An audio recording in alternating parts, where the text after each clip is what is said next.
모래 위에 쌓은 성처럼 인간의 약속은 변하는 상황 앞에 쉽게 무너지게 됩니다. 그러나 반석과도 같은 하나님의 약속은 수천 년의 세월이 흘러도 흔들리지 않습니다. 아브라함에게 주신 약속이 역사가 되어 성취된 것이 그 증거가 되겠죠. 우리는 희망을 품고 사는 사람들입니다. 우리의 희망은 언젠간 잘 되겠지라는 막연한 낙관과는 다르죠. 어떤 상황에서도 당신의 명예를 걸고 약속을 지키시는 하나님을 믿는 데서 오는 흔들리지 않는 확신입니다. 하나님이 아브라함의 불평을 바꾸십니다. 3절 3절 먼저 읽겠습니다. 3절입니다. 아브라함이 또 이르되 주께서 내게 씨를 주지 아니하셨으니 내 집에서 길린 자가 내 상속자가 될 것이니이다.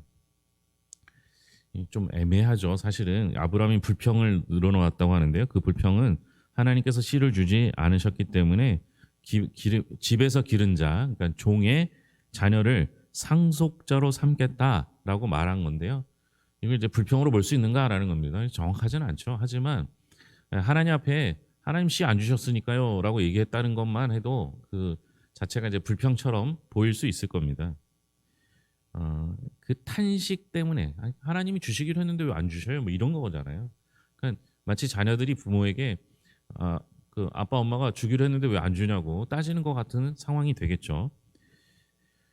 이 자손에 대한 약속을요 하나님께서 이미 창세기 13장에서 이야기를 하셨고요.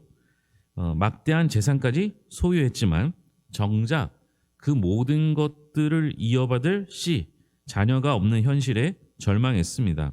따라서 집에서 기른 종이 자신의 상속자가 될 것이라는 말은 하나님의 약속과 자신의 현실 사이의 괴리감 속에서 나온 아마 아브라함의 솔직한 불평이었을 것입니다.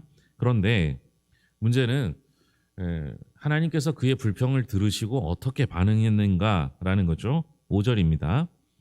그를 이끌고 밖으로 나가 이르시되 하늘을 우러러 무뼈를 셀 수 있나 보라.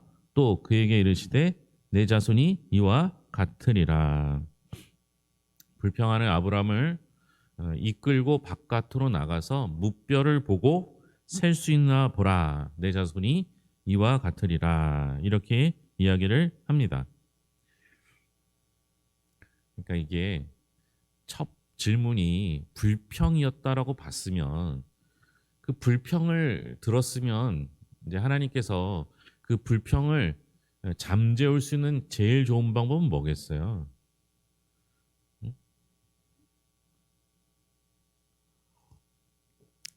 자녀를 못 낳는다고 자녀를 이제 주신다고 해놓고 안 주셨으니까 불평한 거 아니에요. 그러면 하나님께서 아브라함에게 그 자녀에 대한 불평을 잠재우는 제일 좋은 방법은요. 자녀에 대한 어떤 뭐 임신을 했다거나 하는 느낌이 필요한 거죠. 그러니까 현실적으로 눈에 보이는 게 필요하잖아요. 근데 하나님께서는 어떻게 하셨어요? 아브라함을 이끌고 바깥으로 나가서 무뼈를 세워보라고 합니다. 그랬더니 아브라함이 믿어요. 우리가 좀 이따 볼 테지만. 그럼 이게 이해가 잘 되세요? 아니 하나님 저한테 자녀 안 주셨잖아요. 이렇게 따졌더니 하나님께서 별을 봐라 이렇게 얘기하신 거예요. 그랬더니 아브라함이 맞아요. 하나님 약속 지켜주시겠죠? 하고 믿어버려요. 이게 사실은 우리한테는 일어나지 않는 일이죠. 그런데 여기서 하나님께서 무뼈를 세워보라 내 자손이 이와 같이 많을 거다에 초점을 맞추지 마시고 그 전의 행위가 중요해요. 지금 아브라함은 자신의 집에 있을 때 하나님이 찾아오셔서 만나셨어요. 그리고 어떻게 해요? 그의 불평을 듣죠. 그리고 나서 했던 행동이 하나님께서 어떻게 하세요? 거기서 말씀하지 아니하시고 바깥으로 끌어내셨어요. 그리고 무엇을 보게 하셨어요? 별을 보게 하셨단 말이에요. 별을. 이게 단순히 별을 보게 하기 위해서 집에서 밖으로 끌어냈다라고 볼 수도 있지만 또 다른 것을 보면 우리는 늘 내가 생각하는 것 안에 갇혀 살 때가 많아요. 여러분 아브라함이 집 안에 있으면 맨날 뭐 보겠어요? 예? 가족들만 보는 거예요. 그리고 자신이 부리는 종 그리고 종의 가족들을 보겠죠. 그러니까 맨날 그거 보면서 무슨 생각하는 거예요? 저 종도 아들이 있는데, 종도 자녀가 있는데 나는 없어, 이거예요. 여러분, 우리는 자꾸만 내가 만든 그 현실, 집안과 같은 가둬둔 상황 속에서 부정적이고 불평과 같은 상황들을 보는 것에서 벗어나야 할 때가 있는 거예요. 그래서 주님께서는, 하나님께서는 의도적으로 장소를 집 안에서 바깥으로 이끄신 거죠. 그리고 나서 무뼈를 보게 하세요. 무뼈의 수를 보는 것을 우리는 중요하게 생각해서 자손들이 많아질 것을 이야기하지만, 가장 중요한 건 뭐예요? 그 무뼈를 누가 만드셨어요? 하나님을 만드셨죠. 그러니까 씨를 주겠다고 하신 분이 하나님인데요. 여러분, 남자와 여자가 결혼해서 임신하고 애를 낳는 거는 생각보다 순리적인 일이에요. 그냥 상식적인 일이 되는 거예요. 오히려 불임 때문에 아이를 못 낳는 게 당시나 지금이나 훨씬 더 그 그러니까 아이를 갖는 게 일상적이고요. 아이를 갖지 못하는 게 일상적이지 않은 세대잖아요. 그죠? 그러니까 늘 다 하는데 나만 못해가 불평이 되지만, 그러나 그 아이를 갖는 것보다 별 만드는 게 훨씬 힘든 일이거든요. 우리가 보기에. 우리가 보기에. 근데 하나님은 어떤 분인 거예요? 별 봐라. 저거 내가 만든 거야. 이 얘기 하시는 거예요. 아니, 그러면 어때요? 별을 만드시는 분이 내게 약속하셔서 자녀를 갖게 해주시겠다고 약속하시면 될 것 같은 거예요? 안 될 것 같은 거예요? 될 것 같은 거죠. 그러니까 아브라함이 하나님의 말씀을 믿은 것은 하나님의 창조의 능력을 믿은 거예요. 그러니 하나님의 창조의 능력을 믿으니 어떻게 돼요? 거기에 하나님의 약속에 믿음으로 응답할 수 있구나. 이렇게 되는 거죠. 거기다 덧붙이시죠? 하나님의 약속은 상식적이에요, 사실은. 보세요. 별을 보고 내 자손이 이와 같이 많을 거다, 이렇게 이야기를 하죠. 그죠? 그러면 내 자손이라는 게 내가 낳은 아들이 별처럼 많아질 거란 얘기는 아니잖아요. 그죠? 나의 후손들을 통해서 많아질 거라는 거죠. 그건 가능성이 있잖아요. 여러분, 성경은요, 불가능한 것을 가능으로 둔갑시키지 않아요.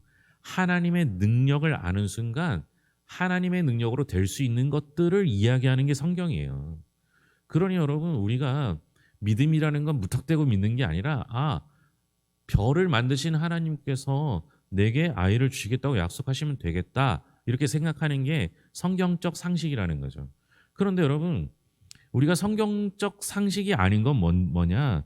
내가 미워하는 사람이 어디 가다가 뭐 자동차 사고를 나거나 뭐 앞으로 넘어졌는데도 뒤통수가 깨지거나 이러는 게 성경이 말하지 않는 상식이에요.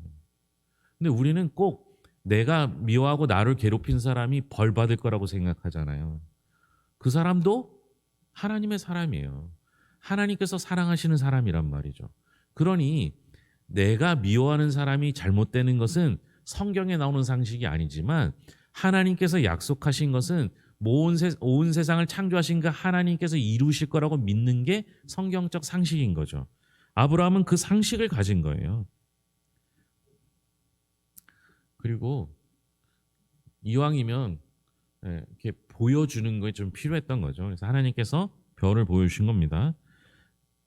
그에 대해서 반응을 보겠습니다. 6절입니다. 아브라함이 여호와를 믿으니 여호와께서 이를 그의 의로 여기시고. 아브라함이 여호와를 믿었다라는 겁니다. 조금 전 불평할 때는 하나님께서 씨를 주지 않으셨다라고 했지만, 그의 흔들리던 마음이 하나님의 약속을 듣고 돌아섰음을 보여줍니다. 현실적으로 납득하기 어렵잖아요. 아직까지도 아이를 못 가졌는데 무별처럼 많아질 거라는 건 현실적으로 어려운 것 같아 보였으나, 하나님께서 별을 만드신 하나님께서 그 약속을 지켜주실 것이라고 믿었던 겁니다. 성경은 하나님께서 바로 이 믿음을 아브라함의 의로움으로 인정해 주셨다라고 하는 거죠. 그래서 하나님께서는 이 믿음을 보고 아브라함을 의롭다 하셨습니다. 그러니까 우리가 그 어렸을 때 그 성경 공부를 통해서 배울 때 교육부에서 아동부, 중고등부에서 성경을 배울 때 아브라함의 가장 큰 그 사건을 볼 때 이삭을 바치는 사건을 이야기하거든요. 그래서 우리가 오해하는 게 뭐냐면 하나님께서 이삭을 바치는 아브라함을 보고 의롭게 여기셨다라고 생각할 수 있는데 그렇지 않아요. 하나님께서 아브라함을 의롭다 여기신 것은 바로 이 장면이에요. 불평하다가 하나님 말씀 듣고 믿음으로 그걸 받아들이는 이 사건이에요. 그러니까 여러분, 우리 하나님께서는 내가 내 자녀를 하나님께서 말씀하신 대로 순종하는 그것보다 내 마음으로 하나님의 약속을 믿는 걸 훨씬 더 의롭다 여기시는 분이세요. 그러니까 여러분, 우리는 하나님 앞에 의롭다 여기는 방법이 쉬운 거죠. 어떻게 보면 사실은 쉽다기보다 훨씬 더 어려울 수 있어요. 예. 지금 일어나지 않을 것을 일어나지 않은 상태를 믿어야 하기 때문에 그렇잖아요. 하나님은 자식 없는 자신의 텅 빈 장막을 바라보는 아브라함을 밖으로 이끌어 밤하늘을 보게 하셨습니다. 그 순간 아브라함의 불평은 경이로움으로, 의심은 믿음으로 바뀌기 시작했던 것이죠. 여러분도 자신이 한계로 설정해 놓은 그 공간을 벗어나야 할 때가 필요합니다. 제가 한국교회 대단한 사람도 아니고 하는데요. 한국교회의 가장 큰 문제점 중에 하나는 교회 안에 신앙이 머물러 있기 때문이라고 생각해요. 한국교회는 교회 안에서의 그 놀라운 신앙을 교회 바깥으로 가져나갈 필요가 있습니다. 마치 주일날 차 안에 있던 성경책 탁탁 털어서 들고 오셔서 이 안에서 예배 드리고 예배 끝나고 집에 가실 때 어떻게 해요? 다시 성경책을 차 한쪽 구석에 고이 모셔놓고 다음 주를 기약하는 것 같은 신앙은 안 되는 거예요. 여기서 배운 신앙을 가지고 일주일을 잘 살려고 노력하는 게 좀 필요한 거죠. 여러분들이 공간의 한계를 벗어날 때 거기서 하나님은 역사하실 줄로 믿습니다. 하나님이 아브라함에 대한 약속을 확증하는 장면이 나오는데요. 하나님이 아브라함을 갈대아 우르에서 이끌어내신 목적을 설명하십니다. 7절이에요. 같이 읽겠습니다. 또 그에게 이르시되 나는 이 땅을 내게 주어 소유를 삼게 하려고 너를 갈대아인의 우르에서 이끌어낸 여호와니라. 하나님께서 갈대아 우르에서 가나안으로 이끌어내신 이유는 이 땅, 가나안 땅을 소유로 주어 삼게 하시려고입니다. 그러니까 하나님께서 아브라함을 이끌어내신 건 하나님의 뜻인 것을 보여주는 거예요. 근데 이게 정확하게 보면은 지난주에도 설명을 드렸지만 갈대아 우르에서 떠난 건 아브라함이 아니죠. 사실은 누구예요? 아브라함의 아버지가 떠난 거예요. 그 목적지도 어디였어요? 가나안이었어요. 근데 가나안으로 가다가 어떻게 해요? 중간인 하란이 좋으니까 거기서 멈춘 거예요. 하란에서부터 가나안으로 출발해요. 네.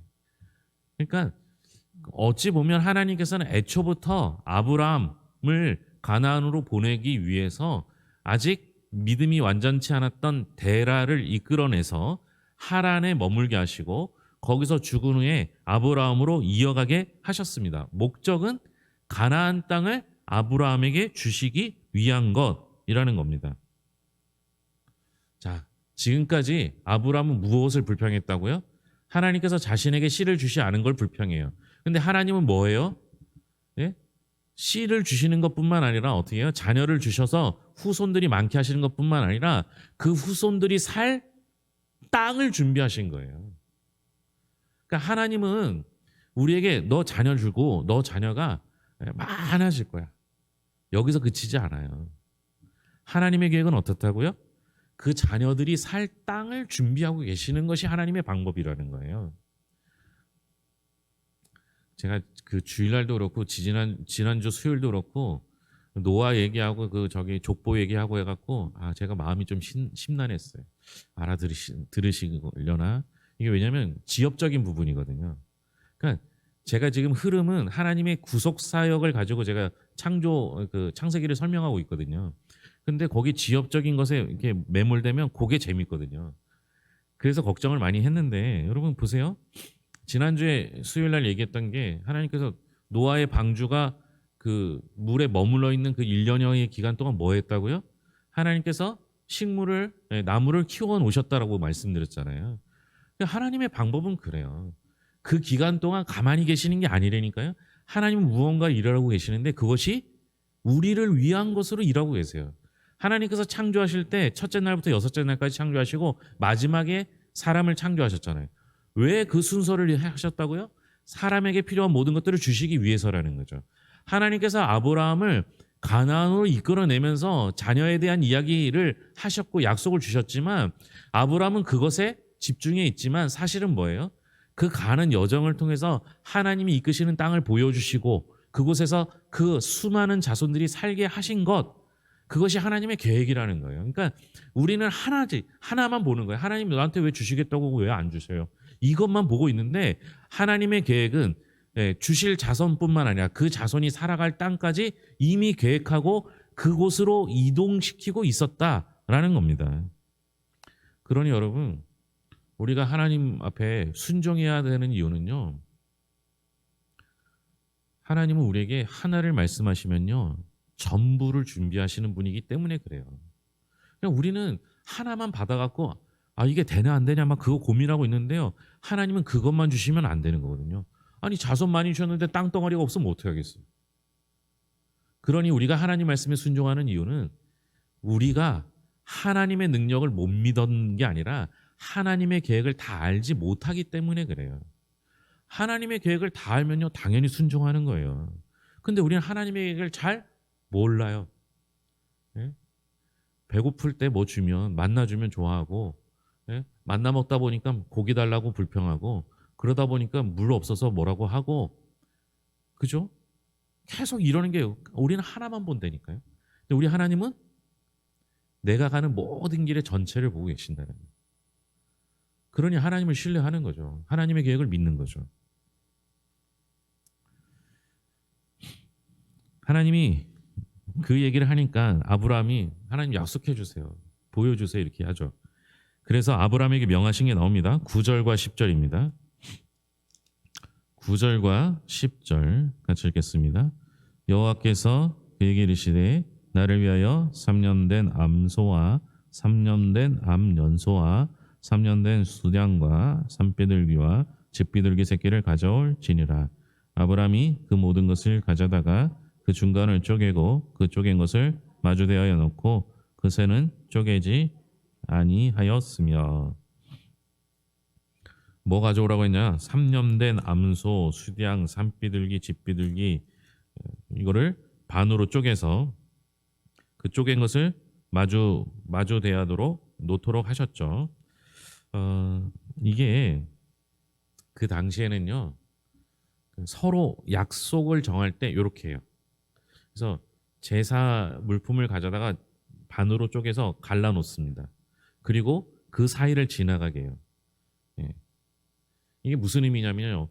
이 약속을 어기면 이 재물과 같이 쪼개지는 것은 당연하다. 내가 그렇게 하겠다.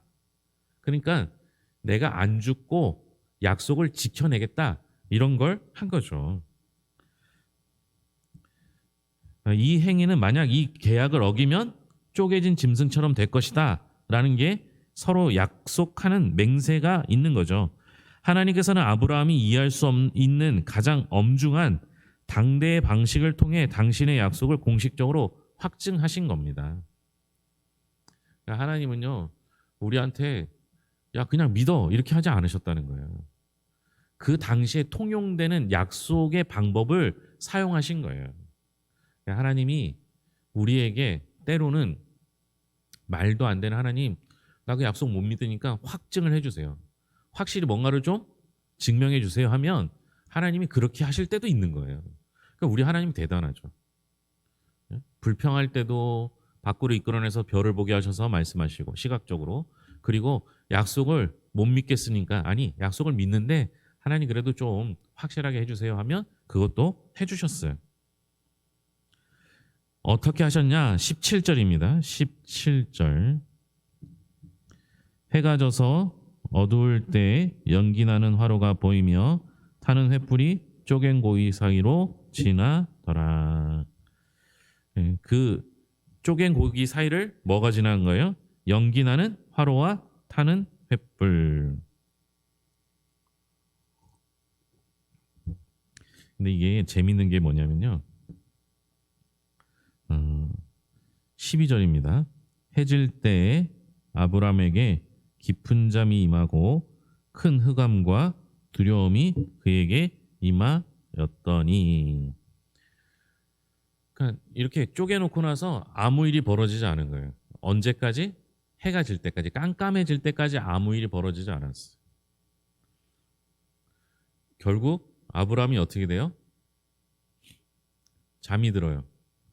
잠이 들었는데 어떤 잠이 들어요? 깊은 잠이 들어요. 아니, 깊은 잠이 들어가는데 그것도 깜깜한 밤에 그 사이를 지나가는 건 무슨 의미예요?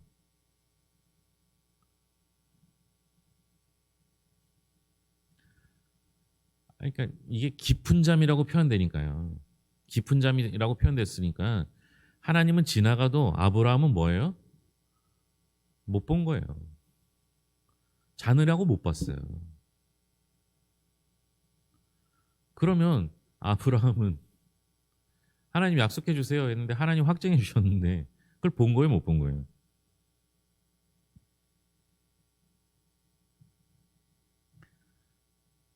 아니, 제가 제 말이 틀렸어요?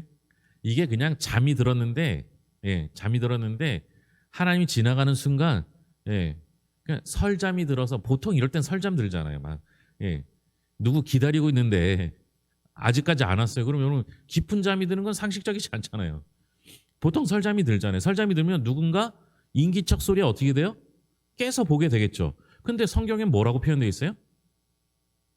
깊은 잠으로 표현되어 있어요. 깊은 잠. 깊은 잠으로 표현되어 있다는 건 뭐예요? 못 봤을 가능성이 높다는 거예요.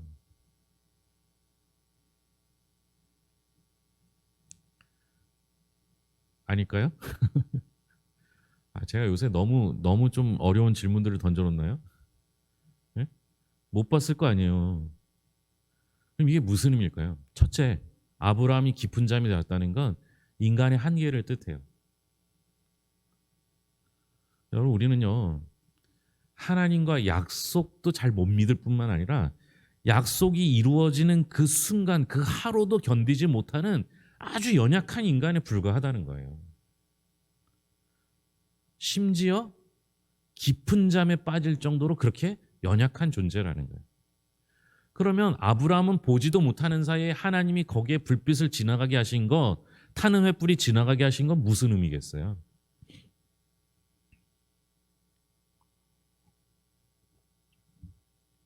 예?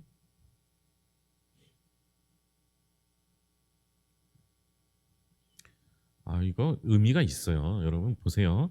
아브라함은 그걸 못 봤을 가능성이 높다 그랬죠. 그런데 하나님 지나가셨어요. 안 지나가시고 하나님이 나 지나갔다 이래도 되는 거예요. 그죠?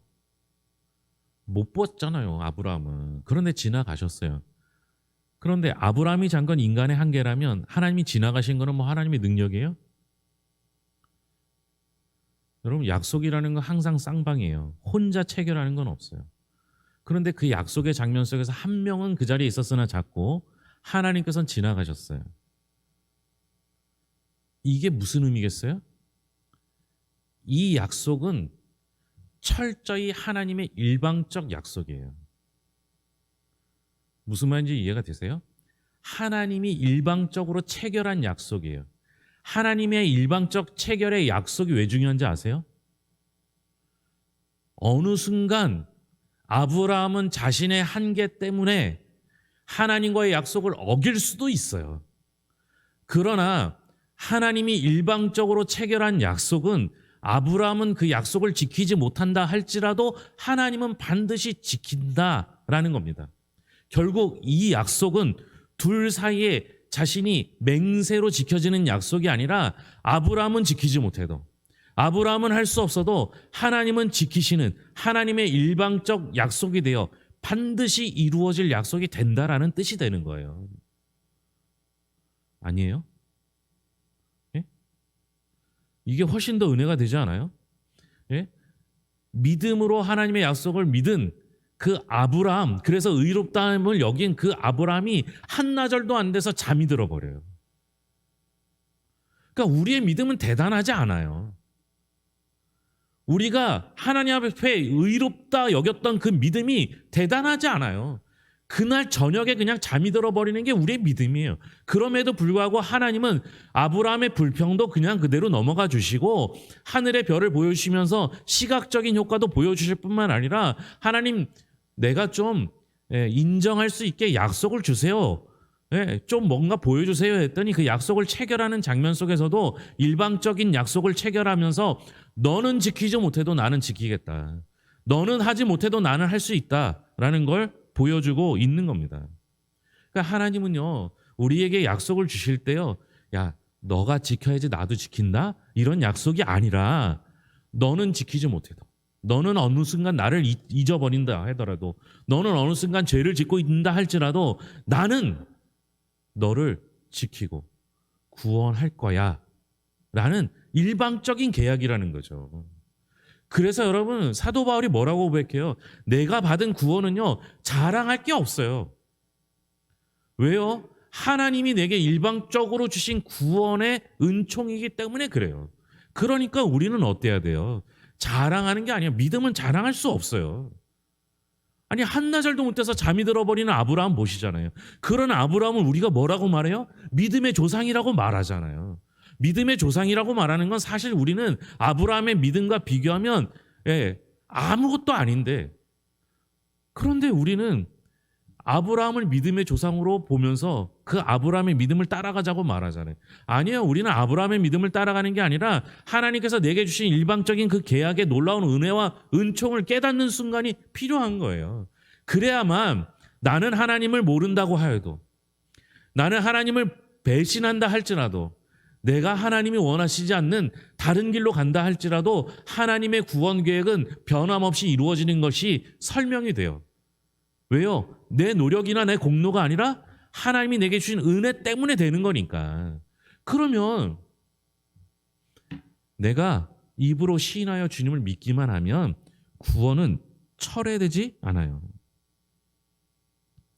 아브라함은 하나님의 약속을 오늘 내 손 안에 쥐고 싶었습니다. 그러나 하나님의 약속은 그의 생애를 훌쩍 넘어 먼 역사의 지평선 너머에 있었습니다. 그래서 후손을 주시는 것뿐만 아니라 후손이 살 땅을 마련해 주시고, 그 후손이 죄를 짓고 범죄하고 하나님을 모른다고 하고 우상을 숭배한다 할지라도 하나님의 약속은 변함없이 끝까지 이루어져서 예수 그리스도를 이 땅에 보내주시고 그분을 통하여 십자가를 지게 하시고 우리에게 구원의 은총을 허락하셔서 지금 우리에게까지 임하게 된 거예요. 하나님의 약속은 지금까지 변함이 없었어요. 왜요? 하나님의 약속은 일방적인 계약이었기 때문에 그래요. 만약 아브라함이나 그의 후손들이 하나님을 잘 믿으면 구원을 해줄게. 여러분 성경에 보면 그런 얘기 없어요. 잘 믿으면 복을 주고, 우상을 섬기면 어려움이 생기고. 근데 구원에 대한 약속은 뭐예요? 나를 믿기만 하면, 입으로 시인하기만 하면 구원을 주신다는 거예요. 아브라함 오늘 말씀 속에서 여러분들이 보시지 못했던 몇 가지를 보셨을 거예요. 가장 중요한 건 하나님의 의지예요. 변함이 없어요. 그 하나님은 어제도 오늘도 내일도 우리와 함께 하실 뿐만 아니라 우리 자손들을 위해서도 길을 주시고, 우리도 하나님의 약속이 이루어지는 그날을 보면서 구원의 참 기쁨을 가지고 살아가게 될 줄로 믿습니다. 기도하겠습니다. 하나님 아버지 감사합니다. 오늘 우리에게 주신 말씀을 통해서 하나님의 뜻을 깨닫는 시간들이 되게 하여 주시옵소서. 아브라함은 능력이나 지혜가 있어서가 아니라 하나님을 믿었고 하나님의 약속을 깨달았기에 그를 의롭다 여겼습니다. 그런데 그 아브라함도 한나절이 되지 못해서 밤에 깊은 잠에 빠지는 연약한 인간일 뿐이었습니다. 그러나 하나님의 약속은 변함없이 그를 통해서 이어졌고 오늘날 우리가 그 약속을 이어받은 하나님의 자손이 되었습니다. 하나님의 일방적인 은혜, 기쁨, 은총을 누리며 살아가게 하여 주시옵소서. 자랑치 않게 하시고 겸손하게 주의 뜻을 이루는 하나님의 백성들 되게 하여 주시옵소서. 날씨가 많이 추워졌습니다. 우리 성도들 건강으로 지켜주시옵고 함께하여 주실 것을 믿으며 모든 것을 예수님의 이름으로 기도합니다. 아멘.